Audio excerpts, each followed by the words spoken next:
Welcome to the Everyday Spirituality Podcast. I'm James Hazelwood, author, bishop, and spiritual companion, bringing you interviews and information at the intersection of a gritty Christian mysticism and depth psychology. You can find all the episode show notes, as well as my free Substack newsletter, Notebooks, at jameshazelwood.net. Now, on to the show. Hello, and welcome to the Everyday Spirituality Podcast. It is February 9th, 2024 as I record this, and my guest this episode is Reverend Dr. Sarah Hinlicky Wilson. She's the associate pastor at Tokyo Lutheran Church and founder of Thornbush Press. Links in the show notes. She's a prolific author and pastor and theologian, and we have a conversation about her new book, 7 Ways of Looking at the Transfiguration. And for those of you who are listening, wonder what's the Transfiguration? Well, we get into that. So let's talk with Sarah Hinlicky Wilson about her latest book. All right. Well, Sarah Hinlicky Wilson, welcome to the podcast. Thank you. I'm delighted to be here. We are, for those of you listening, we are talking over not only just the internet, but also time, because Sarah is speaking to us from the future, because you live in Tokyo, Japan. And we connected through a very circuitous path of, I listened to a podcast by Joanna Penn called Travel Writing or something like that. And you were the guest. Books and Travel. And you were the guest talking about Slovakia. And that caught my attention because I'll be going to Slovakia with bishops from Region 7 in April for some visits. So anyway, so I listened to the whole thing and then connected and and here we are. So welcome. Yeah. Thank you. And well, what's funny about it is that is by no means the obvious connection we should have had, since we are both Lutheran pastors in the ELCA, and that would have been the obvious way to connect. But no, through this long circuitous route of Slovakia and Books and Travel. And I listened to Joanna Penn's other podcast as well on writing. So it's funny how these things work out. Yeah. I'll when I talk with her next, I'll have to tell her this story. So we're going to talk about the Transfiguration, which is at least this, as I'm recording this in 2024, is this coming Sunday. But before we get to that, just a little bit about who you are and how you've landed in life at this point in time. Yes. In other words, what is an American Lutheran pastor doing in Tokyo, Japan? Which is a question I ask myself rather regularly, to be honest. So I'm here with my husband and son, who's soon to graduate from high school. In fact, we've been here almost 6 years, came in summer of 2018. We're missionaries. My husband teaches at Japan Lutheran College and Seminary, church history. And I am associate pastor at Tokyo Lutheran Church, which is a large Japanese Lutheran congregation. There are such things as Japanese Lutherans, not many, but there aren't many Japanese Christians. So Lutherans don't do much better or worse than anyone else so far as that goes. And about 35 years ago, an English language worship group started at the church, which over time accumulated enough sort of heft and people to become a second worship group within the congregation. So we are Tokyo Lutheran Church, the English worship group. So I am pastor primarily to that group, which is maybe about half Japanese people who, for a variety of reasons, prefer to worship in English, and the other half are assorted Westerners mostly, but some people from other parts of Asia, Africa, Europe also come. A large number of Christians married to non-Christian Japanese. I think I boast that my church is one of the few in the world, probably, where nearly everyone who comes alone and still gets out of bed on Sunday morning without someone else to encourage or accompany them. So in a very minority Christian environment, commitment to church is very high, which has pluses and minuses overall. But it makes for a very interesting pastoral experience. I'm sure. Have you picked up some Japanese along the way? Oh, just the survival phrases. My husband is the good missionary who actually learned Japanese and is highly functional in it. I'm the bad missionary who discovered really quickly that my work does not actually require Japanese, and I have lots of very gifted bilingual people who are really good with translation and interpretation. So that I empower the lay ministry of translation by being incompetent myself. Oh, well, you've got a history. You grew up in living in overseas, and tell us a little bit about that, Slovakia in particular. Yeah. Well, actually, I grew up in New York and New Jersey. It was when I was 17 Well, that can be that a my foreign country to a lot of people. So, well, if you grew up in the heart of it, you don't know it's weird till you leave. Now I fully appreciate the weirdness of everything American, which is one of the best reasons to leave, and then come back again. You see it with fresh eyes. But no, when I was 17, in fact 25 years to the day before my family moved to Japan, my adult family moved to Japan. My parents moved me and my brother to Slovakia, and my parents were missionaries there in Slovakia in the immediate post-communist environments. Basically, under the 40 years of communist rule, there was, not surprisingly, suppression of the church. Very few people were allowed to take PhDs and become professors. All the professors at the seminary were also full-time pastors. All sorts of in Slovakia, they did more kind of slow burn moral compromise rather than outright persecution. They figured out outright persecution creates martyrs, and Christians love martyrs, so it's much better to break them slowly and humiliatingly. They did the best they could under impossible circumstances. But what happened when communism ended is they had this enormous flood of seminary students because finally there was no public tax or toll on being a public Christian.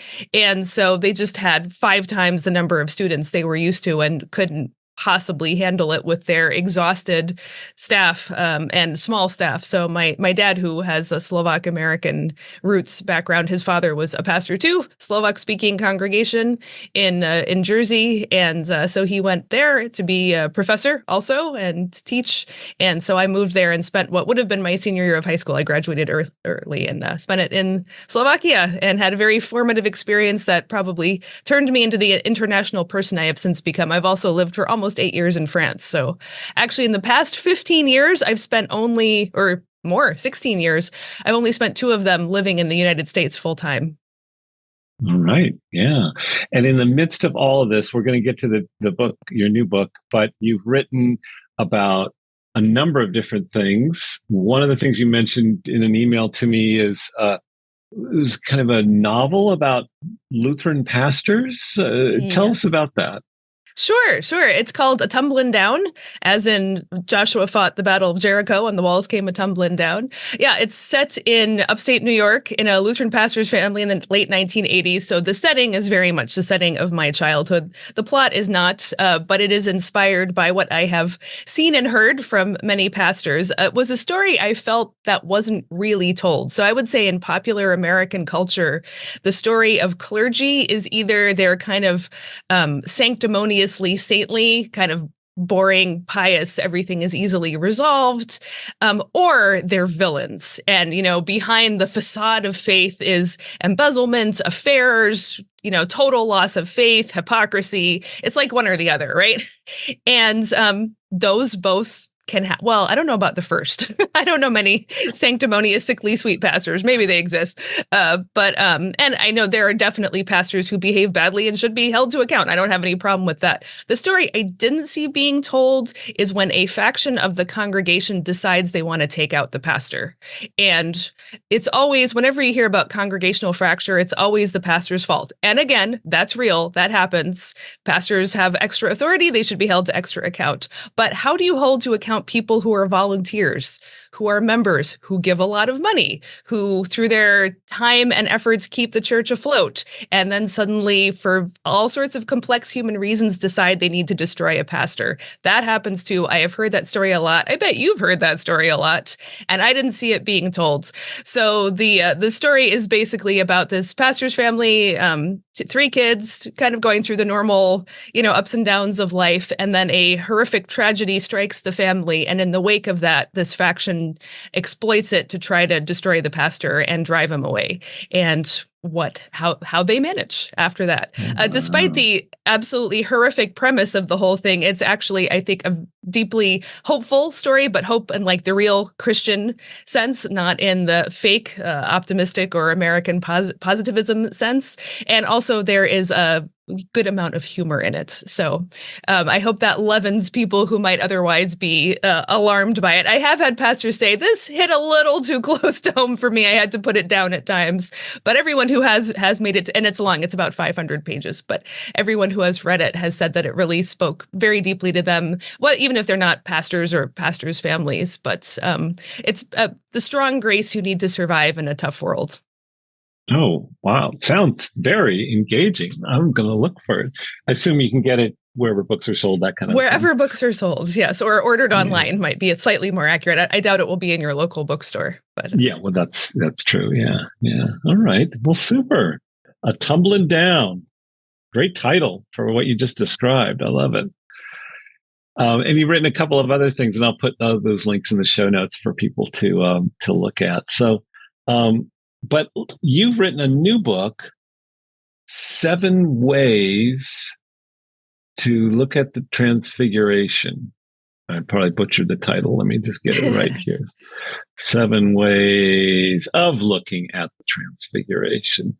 And it's quite succinct, and there's a lot in here that I just did not know. But before we dive into some particulars, what attracted you to this? I mean, I'll be honest, as a preacher, like through the years, it was like Transfiguration Sunday. It's like right before Lent, and I'm preparing for Ash Wednesday. I got other things. I'm just going to kind of go really quick and easy on this. But you've really pulled out a lot that's in this. What was the initial attraction to this particular Gospels story? Well, comically enough, it's exactly what you said. And it turns out I've had a lot of pastors and preachers confess to me the same problem. Nobody knows what to say on Transfiguration Sunday. And it was the same for me. I was a congregational pastor for 2 years, a long time ago. Then I was out for more than 10 years doing ecumenical and scholarly work. So I'd only been back in the pulpit since I came to Tokyo. And so the first time Transfiguration came up, I was like, okay, Transfiguration, I know what to say about this. This is about, wanting to stay on the mountaintop of glory and the disappointment of going down to the plains like campers on their Friday night when they have to go back home again. That's what Transfiguration is for. Well, that only works for 1 year. And then the next year I was like, oh, right, Transfiguration. All right, well, and then by the third year, I was looking at the Greek. That's how desperate I was. And I found the word Exodus in Luke's account of the Transfiguration. Thought, oh, I can work with this. But by my 4th year preaching, I was like, I am out of things to say. But this has to be a huge story. I mean, in Mark's gospel, which is, probably the first to be written down, it's the dead center of the story. And it's framed on either side by Jesus' first and second passion prediction. And I mean, he has 2 Old Testament figures with him, and he's transformed in his appearance. This has to be huge, but I never heard anyone really incorporate it. Like I'm a theologian, so I study Christology, but I've never in any Christology heard the Transfiguration as at all part of the story. It's his incarnation, his death and resurrection, even his ascension into heaven. But Transfiguration, where does that fit? But clearly within the context of the gospel story, it's of huge significance. So I thought, all right, there has to be more going on here than I see. And if I'm having trouble preaching on it, I bet others are too. So it was sort of solving my own preaching problem and hoping it would be helpful to others. I didn't really know what I would find going into it. And then as I started, launching this book out into the world, I discovered how many other people really do have preaching problems with Transfiguration. So in that respect, I nailed the market need for help on Transfiguration. You did, and clearly your Kickstarter for this book was wildly successful, especially in comparison to what you have described. I mean, your newsletters of your expectations. I think you thought maybe there might be 5 or 6 people out there that might buy this book, but there are many, many more. Yeah, I was astounded at over 150 people backed the projects. Yeah. And that was just before it goes into general publication, which will be in August of 2024. Yeah. Yeah, super. So before we get into like Mark in particular, as the starting point, you also in your preface have some little bit of the history, because the Transfiguration is this story that's like, it's hard to get one's head around. Like, why did this happen? Where did this come from? But even the church for a long time, in the preface, I'm just going to read, most likely the roots of this festival are in the churches of Jerusalem, Palestine, and Syria, as early as the 5th century, if not earlier. By the 7th century, the Greek church in Jerusalem stipulated scripture readings for the Transfiguration on August 6th. It's like, and then you go on, earliest known homily preached, from a monk named Anastasius, who belonged to a monastic community on Mount Sinai. So even the early church didn't know what to do with this for a couple of centuries. Well, I'm assuming that they were talking about it beforehand, but what becomes a festival, like all of, Easter gets established fairly early on, and there's some disputes about how to date it. And then Christmas comes in. But the holidays that we're used to now took a number of centuries. Probably. The thing is, we don't have that many records. I mean, the amount of Christian literature from the first few centuries is very modest, and people are not writing down records of when they start keeping festivals. So this is reconstruction. But I actually was more impressed at how early actually Transfiguration did get a date at all. I would have thought it came way later because, again, Christmas, Easter, Pentecost, those are the big ones. But no, as early as possibly the 5th century, Transfiguration got put on the calendar. But as you mentioned, it has this August 6th date, which seems really random, that it's a fixed date like Christmas, but not fixed in the part of the church year that goes with Jesus' life story. And the reason why is because it's backdated 40 days from Holy Cross Day. That Holy Cross is based on the, I'm going to say, supposed discovery of the true cross by the Empress Helena, Constantine's mother, that was then displayed, and that became the annual observance of the cross, separate from Good Friday. And so Transfiguration is 40 days before Holy Cross. So it's like it's this an obverse church year, basically. Like we have Lent 40 days leading up to Easter. We have Transfiguration 40 days leading up to Holy Cross. There's a sense to it. I think that's actually kind of cool. I don't observe Holy Cross Day myself, but I can see the logic behind it. And it's at the Transfiguration that Jesus turns his face towards Jerusalem.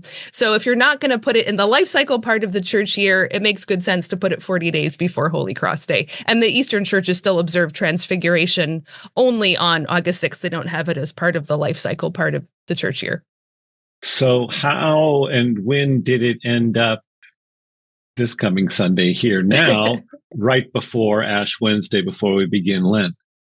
Well, here's the funny thing. Here I am, a Lutheran pastor having trouble preaching on Transfiguration, and I had no idea it was Lutherans that gave us Transfiguration as the last Sunday before Lent.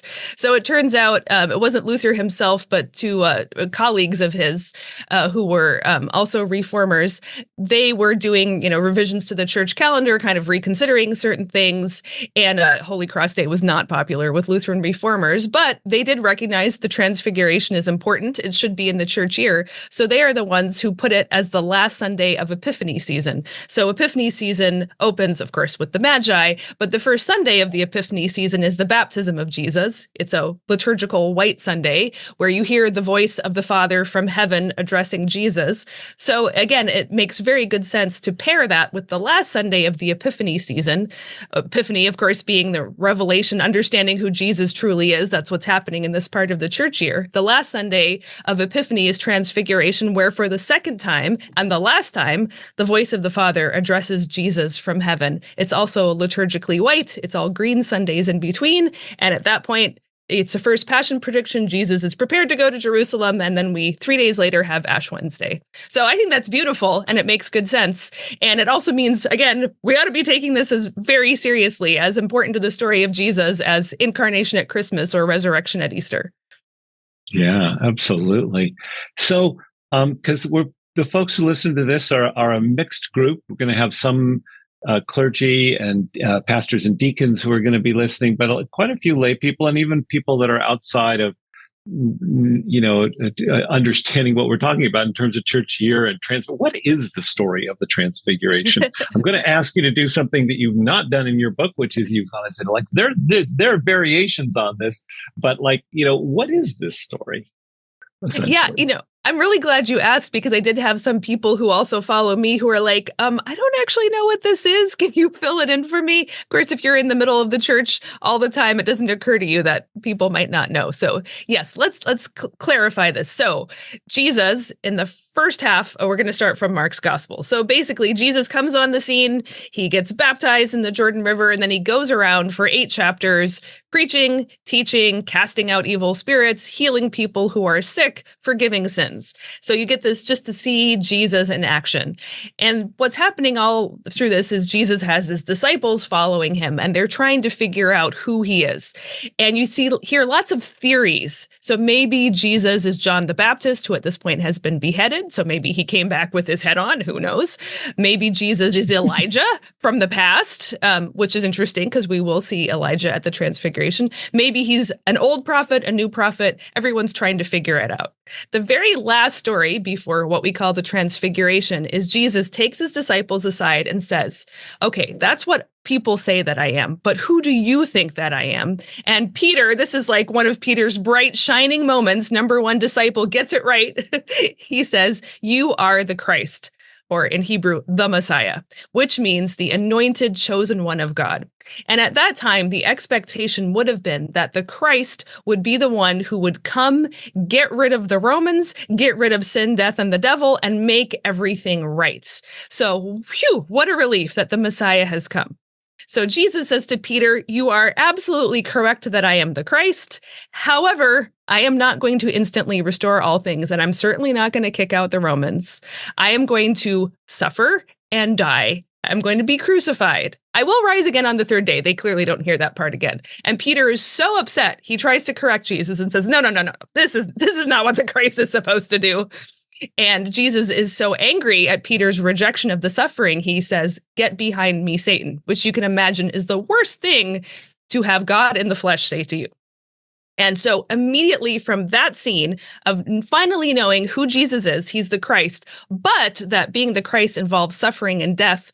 Immediately after that, Jesus takes Peter, who, are mixed bag of a disciple, and 2 other guys, James and John, their brothers, up on the mountain, and that's where the Transfiguration takes place. The Transfiguration is Latin-derived English from the Greek word metamorphosis, a word that we all know well from Kafka and butterflies. And what happens is Jesus up on the mountaintop is standing there, and all of a sudden, his garments become dazzling white, gleaming white, or bright like lightning. If you know Old Testament prophets, this is the kind of language used for a manifestation from heaven or a heavenly vision. Mark just has his garments dazzling white. Matthew and Luke, who are working off of Mark, they make also his face altered as well. But clearly whatever is happening is setting Jesus apart as some kind of heavenly being or approved by heaven type being. And then Moses and Elijah, these 2 great figures of the Old Testament, show up next to him. Moses is the great, of course, person who led the Israelites out of Egypt and ascended Mount Sinai, received the 10 commandments from God. His own face was made to shine after having conversation with God, so bright that he had to wear a veil afterwards because he was so bright the people of Israel couldn't stand to look on him. And Moses was died alone and was buried directly by God. There is no grave for Moses anywhere that anyone has ever seen or found. And then Elijah comes much later than Moses, but he's a prophet. He fights bad kings of Israel and a lot of false religion that's going around there. He also goes up Mount Sinai. He's the one who hears God speaking in the still small voice. And he does not die. He ascends directly to heaven, riding on chariots of fire, just like the movie about the Scottish runner, right? That's where that phrase comes from. And so they come and they're standing by Jesus and they're talking with him. And so this Peter and James and John see this amazing vision of the transfigured, metamorphosed Jesus, gleaming and radiant, talking with 2 great figures of the past who, by the way, are clearly not ghosts or reincarnations. They're somehow living in God and able to come to Jesus in that moment.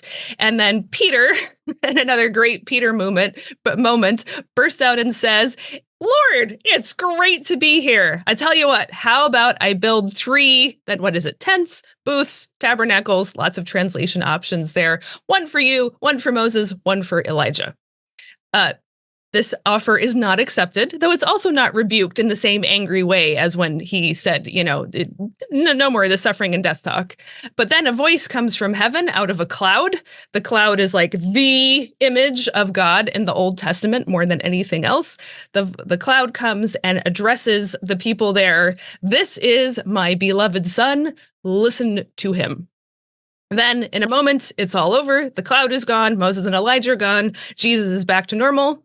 And Jesus takes them back down the mountain and says, don't tell anyone what you have seen until after I have risen from the dead. And the disciples mutter to each other, what is he talking about? What does it mean to rise from the dead? And that's how the scene ends. So, and it's, as you point out, it's dead center in the middle of Mark's gospel. It's also maybe figuratively dead center in the other gospels. It may not actually be in terms of numbers of chapters and words. So it's this hinge moment that kind of goes from the first part one. It's halftime at the Super Bowl, and then we go to part two. So that's what gets it in. Well, what are there theories about where this came from and how this fall? I mean, it's in Mark's gospel, which is likely the earliest gospel. And then it gets pulled Matthew and Luke. I don't think it's in John's gospel, though, is it? Interesting question. Is it in John's gospel? So clearly, if you are familiar with gospel literature, Matthew, Mark, and Luke are very similar to each other. They're called the synoptics because they see with the same eye. Like you hear the word optic in there, right? And so as far as anyone can tell, this is all reconstructions. Mark came first. Matthew and Luke both knew him, and they added the stories of their own communities that Mark had not recorded in his version. That's why they're a little bit longer, have some things that Mark doesn't. Then there's John, and John is really different. And either John knew the synoptic tradition and said, you know what, I'm going to tell the story my own way for my own community, because he seems to, again, be located somewhere else, different set of memories, or possibly he didn't know the synoptic tradition at all. And maybe the source, one of Jesus' disciples, comes from a different part, maybe like the synoptics seem to be more Galilean. John seems to be more Judean. So maybe that represents the same story, but remembered from a person with a kind of different background from the other disciples. Who knows? We don't really know. But what's interesting in John's gospel is that there is one and only one time when the Father speaks from heaven to Jesus, and that's in John chapter 12. And there are a lot of very fascinating overlapping themes and images in the buildup to that story, as well as in that story itself, that if you put it side by side with the synoptics, what you're missing is the isolation on the mountain and the transformation of clothes, which you might think, well, clearly that's the center of the story. But if the center of the story is actually about Jesus preparing for his cross and the Father giving his blessing, his vocal blessing in the presence of other people for it, then actually the stories align quite nicely. And furthermore, there is a backwards connection if Peter's offer to build tents or booths has a connection to the Jews' festival of booths. John actually has Jesus attending the Festival of Booths in chapter 7, which the synoptics don't have. And there is a clue that connects John 7 and John 12, which is that when Jesus says that he's on his way, he's going somewhere that they cannot follow, the crowd thinks, is he going to the dispersion among the Greeks to teach the Greeks? Which means like the diaspora Jews who are, settled among pagan Greek speakers. And then in John chapter 12, it's exactly when some Greeks come looking for Jesus that he then says, basically, he has his Garden of Gethsemane moments. My soul is troubled, but will I say no? I will accept what the Father has given me, glorify your name. And then the Father speaks, I have glorified my name and I will glorify it again. So the Father speaks right then. So it seems that John wants us to connect John 7 and John 12, the Festival of Booths, with the Father's speech from heaven, which again, all those themes and the glorification, the voice, even the thunder, some people thought it thundered, which is another allusion to the cloud. So So it seems to me that John is telling the same sets of, or something lies behind it. Let's say what actually happened, which we only have through the Gospels. What actually happened filters into Mark and into John in these two different ways, but it's the same thing that stands behind both sets of stories. Interesting. Yeah. So you've called the book 7 Ways of Looking at the Transfiguration. And you get at that through like 7 key either figures or things like a cloud or the tabernacles or Elijah or Moses. So just kind of like, I don't want you to tell us the whole book, but like give us the glimpse of like this 7 ways. What is that all about? Your thinking and your approach of calling the book that? Well, I mean, I just sort of started by putting it as a challenge to myself again, because I was trying to solve a preaching problem. I thought if I can come up with 7 angles, that covers me for 7 years of preaching. Now I think I'm covered actually the rest of my life. I think this will cover any preacher's entire career, even if you just graduated from seminary. But clearly the starting point was the metamorphosis itself, the transfiguration. So trying to sort out like what is actually happening to Jesus. And actually, I don't arrive at the answer till the last chapter, which is called parousia. This is a technical term that people may not know, but it means Christ's second coming. Now, I don't know about you, Jim. I've always had kind of an aversion to talking about the second coming, not because I don't believe it, but because it is so badly mishandled now, right, yeah, as most well as in people the hear past. second coming and they're thinking of kind of a fundamentalist interpretation, and that really that series of books from the early 2000s, Left Behind and science fiction and stuff like that. So yeah, right. So I think I've always just kind of avoided it. So yeah, okay, someday, whatever. But it hasn't really been significant to me at all. But what I saw, the more I looked at the transfiguration story and then tried to figure out, well, what is the relationship of this to the resurrection? What became really clear is that the gospel writers are separating and distinguishing very sharply between the transfigured Jesus and the raised Jesus or the risen Jesus. So for instance, in the transfiguration, Jesus is in white garments, gleaming white garments. But when he is raised, very notably, he is not the person in white garments. It's the people, the angel or the young men at the tomb, they're in white. Or when Jesus ascends into heaven, the angels who come and say, hey, guys, stop staring at heaven. He'll come back someday. Don't worry. They're the ones in white garments. So that's the first separation. And again, in the transfiguration, Jesus' face is gleaming or transfigured, but they know it's Jesus. There's no doubt about Jesus. In the resurrection accounts, people don't even recognize Jesus at first. He's clearly a human being. He isn't like a monster or anything, but Mary Magdalene doesn't recognize him at first. Cleopas and possibly his wife, the other person on the road to Emmaus, they don't recognize him. The disciples out at sea don't recognize him. So that's very strange that the very moment that you would think Jesus would be most gloriously recognizably himself, he's not in the resurrection, but he is in the transfiguration. And you just kind of keep sorting through all these clues. And clearly what they want you to see, the transfigured Jesus is telling you something about Jesus that the risen Jesus is not. They're 2 different accounts of the same Jesus. And what it took me to the end of the book to sort out is that the transfigured Jesus is actually a preview of the final eschatological Jesus, the Jesus who will come again in glory. He is not the risen Jesus, but the final Jesus. And that makes sense of Peter's offer. So I have a whole chapter on his offer to build booths or tabernacles, tents. There's some fun and games with the Greek and Hebrew there because there are some possibilities in translation that aren't always so clear in English. But I think what's happening when Peter offers to build booths or tabernacles, it's an allusion to the Jews' festival of booths. Again, I mentioned that was in John 7. And the reason why is because at that time, in the practice of pre-destroyed temple Israel, there were 3 big pilgrimage festivals. Passover, we all know that one. Pentecost, we all know that one. But Sukkot or booths or tabernacles, we tend not to know that one. But that is the final festival of the year. It's the harvest, the autumn ingathering festival. And over time, it acquired through the prophets an eschatological sense. This will be the final festival when God gathers up all the lost tribes and brings them home. When God gathers in all the nations, Zechariah talks about all the nations coming to Jerusalem to observe the festival of booths. So it fits perfectly with that image of the Christ who is the successful, triumphant, restoring, setting everything right Christ.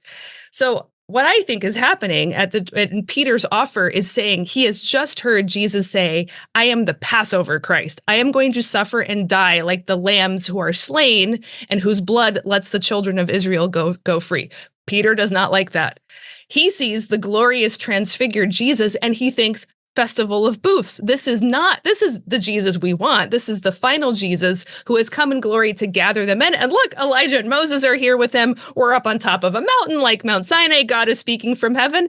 Actually, Peter's offer makes a lot of sense if you don't want suffering and death. And nobody wants suffering and death, right? Who can blame him? What tells us then is that what we're getting in the transfiguration is a glimpse of the final Christ who is truly Lord of all, to whom every knee shall bow and every tongue confess. But we don't yet. Not everybody does yet, right? So this is a preview of the final Christ. It's not a preview of the risen Christ. And that in turn helped me to see in the language about the risen Christ, something else. This is something else I completely missed all the times I've spent in the New Testament till now, is that Christ is talked about as the first fruits and the firstborn from the dead. So the resurrection signifies the beginning of something, but not the end. And I think in my own way of thinking about Jesus, like the resurrection is the final victory.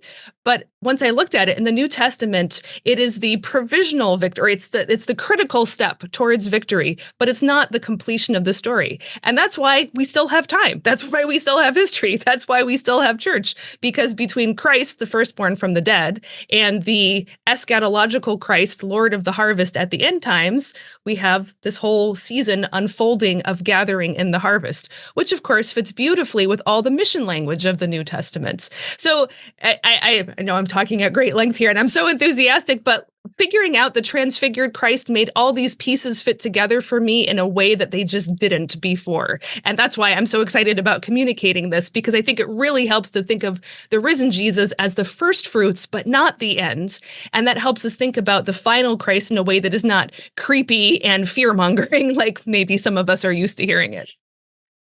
Well, that is really fascinating, because when people in the past have asked me about the second coming, I have said, and this is not helpful, but what you've just added will change this answer going forward. So I'll just confess my own heresy in answering people.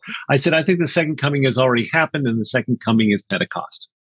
But what you have just recasted the whole thing in the second person of the Trinity, and making the resurrection the beginning and the transfiguration a glimpse of the second coming. And that's really expansive in terms of how we understand the time that we are in, the in-between times, if you will. Well, here's the cool thing. Pentecost is the first fruits festival. Again, we often forget as Christians that Pentecost is a Jewish festival long before it becomes a Christian festival, but it is very tightly tied in its timing to Passover, of course.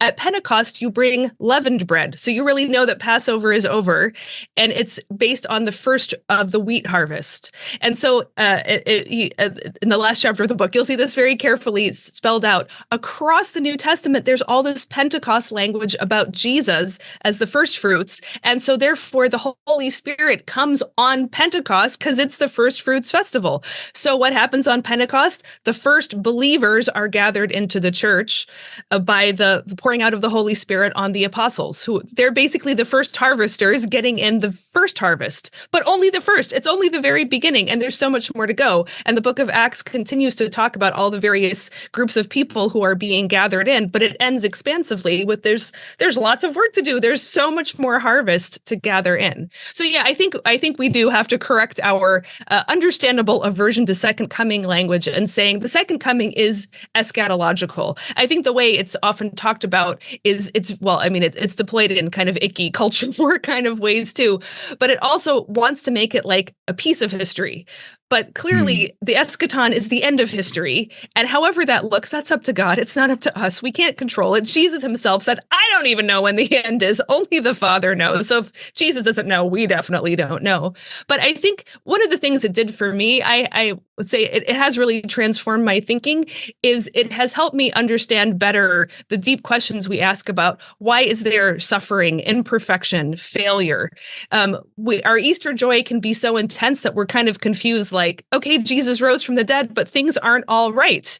And I think now, if I can think of it in terms of these three festivals of Israel, Passover is Good Friday. It is the suffering and the cross. Resurrection is the first victory, Jesus firstborn from the dead, but it's not the last victory, because there's a lot of work for the Holy Spirit to do in this Pentecost time. All of our time is Pentecost time, this gathering, but we are not at the final harvest. Jesus, the Lord of the harvest, comes at the end. That's what that's how we should properly understand his second coming. Yeah, really, just so helpful. I can see this book not only helping preachers, which I think is, like, clearly, as you said, you wrote it for yourself and hoping that it'll be helpful to a lot of other people. But I could also see spending the season of Epiphany in a study group, so that, some lay folks are around and having some conversations, so that when Transfiguration Sunday does come, you've got a lot of ahas going on in the congregation. Yeah, I think that would be great. I tried to write it in a way that I think if you don't know anything at all about biblical studies or aren't fundamentally familiar with the Christian story, it will probably be a bit difficult. But it was not meant to be written for, like, from one scholar to other scholars, or inaccessible to anyone without a seminary education. I think I wrote it to carry you along. And, you might need to ask some questions or fill in some blanks, but I think most interested, basically well-educated Christian lay people will have no trouble following the basic book.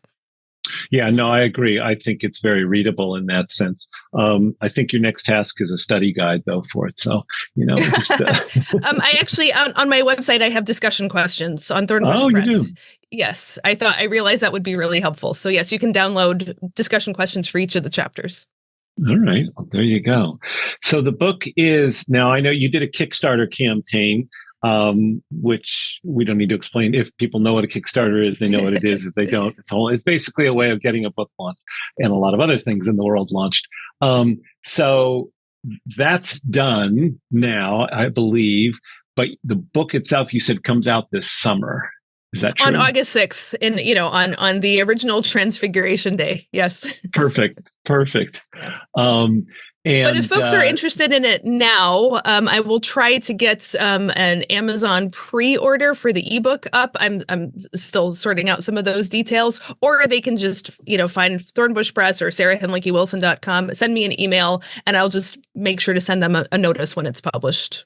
Okay, great. All right. So that's sarahhinlickywilson.com or thornbushpress.com. Yep. Same thing. Yeah. Wonderful. That's great. Well, thanks so much for this conversation. It was great. I'm actually preaching this Sunday, and I have not written my sermon Friday night here in the States, intentionally waiting to have this conversation so that this could be my pericope study. Great. Well, you can imagine what a challenge it was for me to write my Transfiguration sermon. After 120 pages, I was like, how do I choose one and boil it down?